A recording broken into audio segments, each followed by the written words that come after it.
Second সেমিস্টারের বন্ধুরা, তোমাদের মধ্যে যাদের বাংলা মেজর সাবজেক্টটি আছে তাদের জন্য কিছু গুরুত্বপূর্ণ প্রশ্ন নিয়ে এসেছি, অর্থাৎ MC3 পেপারের। আশা করি তোমরা এখান থেকে 100% কমন পেয়ে যাবে। প্রয়োজনে খাতায় লিখে রাখো প্রশ্নগুলো। শুরু করছি।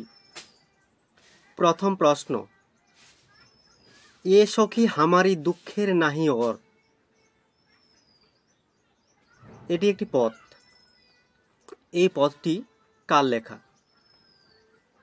কোন পর্যায়ের পদ এটি? পদটির মধ্যে বর্ণিত প্রকৃতির বাহ্যিক রূপ এবং রাধার অন্তরের স্বরূপটি লিপিবদ্ধ করো। এই প্রশ্নটি খুবই গুরুত্বপূর্ণ, অবশ্যই ভালো করে তোমরা পড়বে।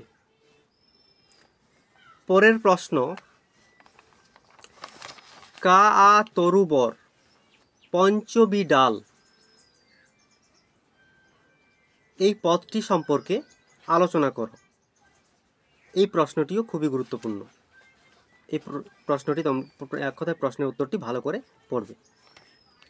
পরের প্রশ্ন অর্থাৎ 3 নম্বর প্রশ্ন, কমলাকান্ত ভট্টাচার্যের আমি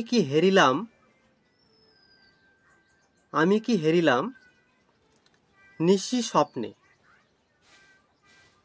এটি একটি পদ, অর্থাৎ এই পদটিতে মাতৃহৃদয়ের যে আশঙ্কা ও বেদনার কথা চিত্রিত হয়েছে তা কবিতাটি অবলম্বনে আলোচনা করো। এই প্রশ্নের উত্তরটিও দেখে যাবে। পরের প্রশ্ন, মন রে কৃষিকাজ জানো না। এটি একটি পদ, অর্থাৎ এই পদটি কার লেখা? পদটির মধ্য দিয়ে কবি কি বোঝাতে চেয়েছেন আলোচনা করো।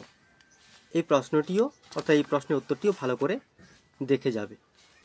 5 নম্বর প্রশ্ন, সই কেবা শোনাইল শ্যাম নাম। এটি একটি পদ, অর্থাৎ এই পদটি কার লেখা? পদটির তাৎপর্য বিশ্লেষণ করো। এই প্রশ্নটিও খুবই গুরুত্বপূর্ণ। অর্থাৎ যে প্রশ্নগুলো বললাম এটা হলো একক 1, অর্থাৎ একক 1 থেকে 5টি প্রশ্ন। তার মধ্যে তোমরা দুটি প্রশ্ন পরীক্ষায় আসবে, একটি লিখতে হবে। একক 2, এবার একক 2 অর্থাৎ একক 2 থেকে প্রশ্নগুলো বলবো। প্রথম প্রশ্ন অর্থাৎ 1 নম্বর প্রশ্ন, সব লোকে কয়ে লালন কি জাত সংসারে। সব লোকে কয়ে লালন কি জাত সংসারে। এটি একটি কবিতার নাম।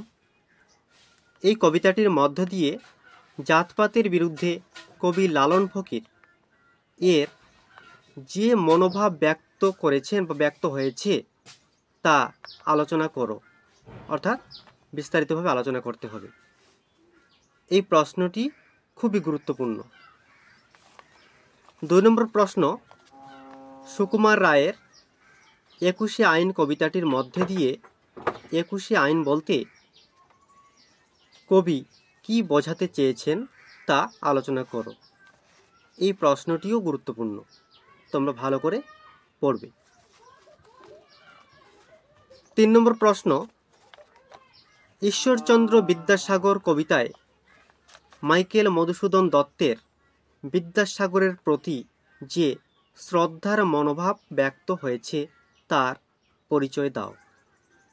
এই প্রশ্নটিও ইম্পর্টেন্ট, অর্থাৎ গুরুত্বপূর্ণ, তোমরা ভালো করে পড়বে। 4 নম্বর প্রশ্ন, দ্বিজেন্দ্রলাল রায়ের জন্মভূমি কবিতাটির মধ্যে জন্মভূমির প্রতি যে ভালোবাসা প্রকাশিত হয়েছে তা আলোচনা করো। 5 নম্বর প্রশ্ন, রবীন্দ্রনাথ ঠাকুর জীবন দেবতা বলতে কাকে বুঝিয়েছেন তা আলোচনা করো। এই প্রশ্নের উত্তরটিও পড়বে। যে প্রশ্নগুলো বললাম এই প্রশ্নগুলো ছিল একক 2 এর। এবারে এখন যে প্রশ্নগুলো বলবো এই প্রশ্নগুলো একক 3 এর। প্রথম প্রশ্ন, ছোট গল্পের সংজ্ঞা দাও। ছোট গল্প ও উপন্যাসের মধ্যে পার্থক্য লিখো। এই প্রশ্নটি খুবই গুরুত্বপূর্ণ, তোমরা ভালো করে পড়বে। 2 নম্বর প্রশ্ন, ছোট গল্প কাকে বলে? ছোট গল্পের বৈশিষ্ট্যগুলি লিপিবদ্ধ করো। এই প্রশ্নটিও গুরুত্বপূর্ণ, তোমরা এই প্রশ্নের উত্তরটিও ভালো করে পড়বে। 3 নম্বর প্রশ্ন, ছোট গল্পের সংজ্ঞা দাও। ছোট গল্প ও নাটকের মধ্যে পার্থক্য লিখো বা আলোচনা করো। এই প্রশ্নটিও গুরুত্বপূর্ণ, তোমরা এই প্রশ্নটিও ভালো করে পড়বে। এবারে যে প্রশ্নগুলো বলবো একক 4-এর, তার আগেই বলি, তোমরা যদি ভিডিওটি প্রথম দেখে থাকো তাহলে অবশ্যই চ্যানেলটি সাবস্ক্রাইব করবে, কারণ এই ধরনের সাজেশন ভিডিও পেতে। একক 4-এর প্রথম প্রশ্ন, নীলদর্পণ নাটকের নামকরণের সার্থকতা আলোচনা করো। এই প্রশ্নটি খুবই গুরুত্বপূর্ণ, তোমরা এই প্রশ্নের উত্তরটি ভালো করে পড়বে। 2 নম্বর প্রশ্ন, নীলদর্পণ একটি ট্র্যাজেডিমূলক নাটক, বিচার করো।